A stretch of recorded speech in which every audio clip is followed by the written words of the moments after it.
Believers, sometimes we get into a dilemma in how to deal and tackle with the situation, and I believe it's our choices, how we decide in the time of conflict, in the time of difficulty, that defines our destiny, that defines how we will live our life, what will be the quality of our life. And greatest persons I've learned in the Bible from how to pray, how to handle conflict, and how to handle situations, how to ask the Lord is King David. Amazing man of God, and I've been reading about him for weeks and weeks now, and I've learned so much about him. And yet when we come to this situation of the Gibeonites, and later on I'll tell you a little bit more about the Gibeonites, we find it in a little bit of a situation, a tackling situation, which is not so easy, it's not so comfortable.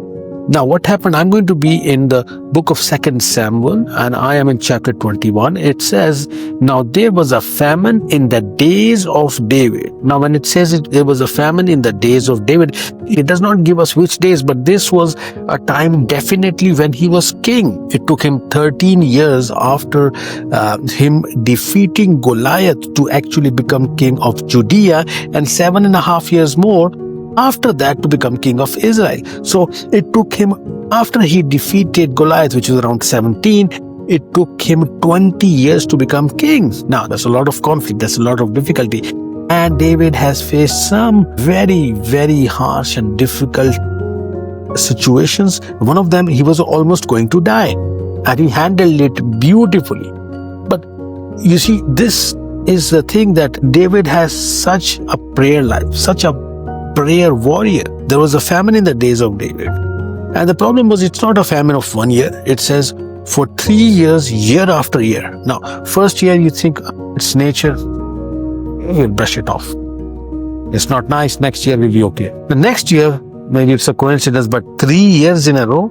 Now David knew there's something wrong, there's something fishy.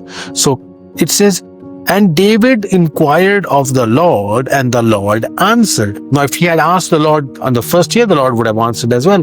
So whenever we face a drought, whenever we face a famine in our life, it's best to ask the Lord straight away.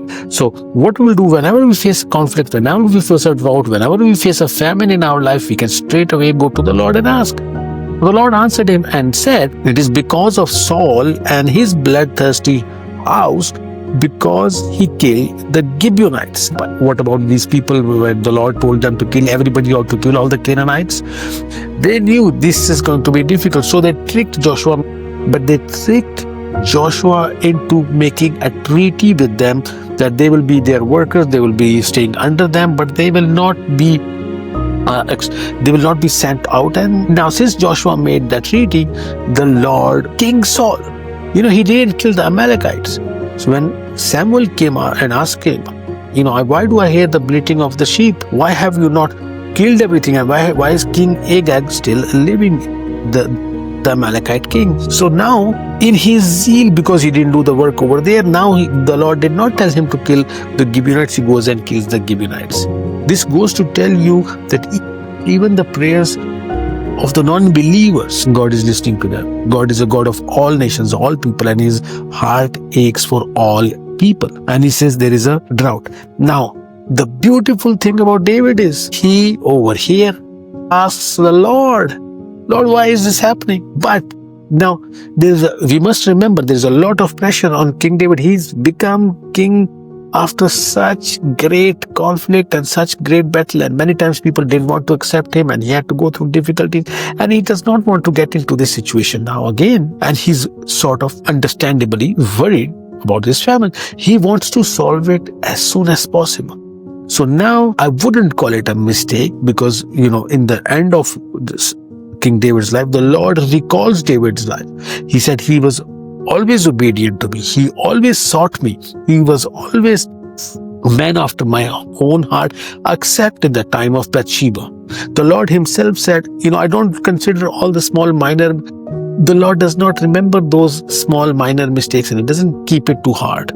Now, Bathsheba was something that the Lord punished him for it. But here he does not ask the Lord what to do. Instead, it says in verse 2, so the king called the Gibeonites and spoke to them. Now the Gibeonites were not of the children of Israel, as I said told you before, but of the remnant of the Amorites. The children of Israel had sworn protection to them. This was the time of Joshua. But Saul had sought to kill them in his zeal for the children of Israel and Judah. He has a zeal now. The Lord didn't ask him to kill the Gibeonites, and he's doing that. And the Lord told him to finish the Amalekites. He's not doing that. So a lot to say about Saul, but that's a topic for another video. Therefore, David said to the Gibeonites, what shall I do for you? Now, it's a good thing David is asking them. He's calling, he's going to the cause of the issue, the problem, and he's talking with the people. And this is commendable. This is something to learn from King David. And sometimes, not sometimes, many a times we avoid conflict. We don't want to go to the root of the problem. We don't go to the cause of we don't talk to the people that we have issue with. We have difficulties facing them, and I would really commend King David for doing that. But he should ask these people, he should talk to them, but he should have also asked the Lord, which he did not over here. And he is the most person after Jesus Christ himself that I know, that I've studied years and years of Bible, that this guy asks the Lord for everything, every time. So here he didn't, we can understand there's a lot of pressure. He wants to deal. He's thinking, the Lord has told him, Gibeonites, let me deal with it. He said, okay, what shall I do for you? And with what shall I make the atonement that you may bless the inheritance of the Lord? Verse 4, and the Gibeonites said to him, we will have no silver, no coin from Saul. This is not a matter of money.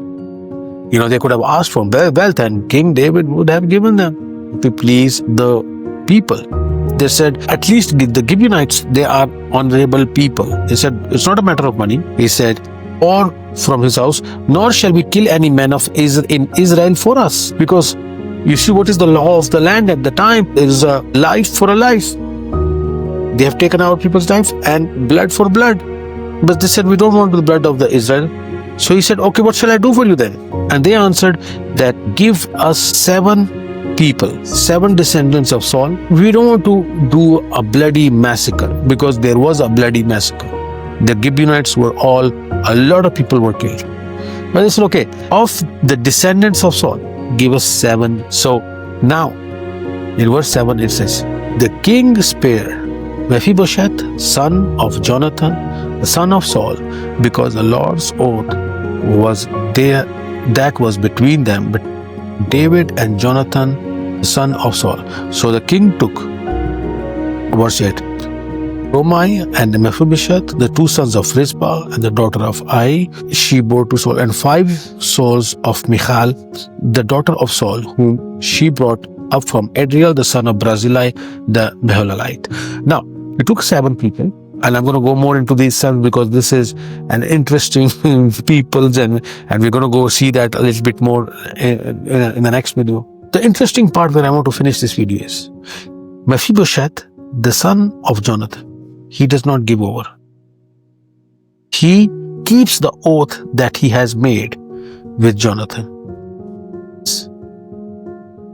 King Saul did not honor the oath that Joshua made, and the Lord honored. Even after 400 years, the Lord is honoring that oath. The beautiful thing about King David is that he's honoring that oath between Jonathan and himself, and King Saul did not do it.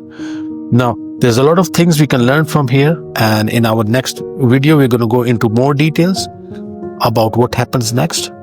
But what we learn over here simply is, brothers and sisters, that there are difficulties when we get into any sort of conflict, any sort of difficulty. We have to remember to ask the Lord. And the second thing is, no matter what, like King David beautifully, keep our oaths which we have said, which we have made with other people. We have to honor God, keep a connection with the Lord, and honor our oaths. I hope this thought brings a blessing in your life, and if it does, do bless me as well by liking this video, subscribing to our channel. In the next video, we're going to see what's going to happen to Rizpah, the mother of 2 of the sons that were hung from the tree. God bless you.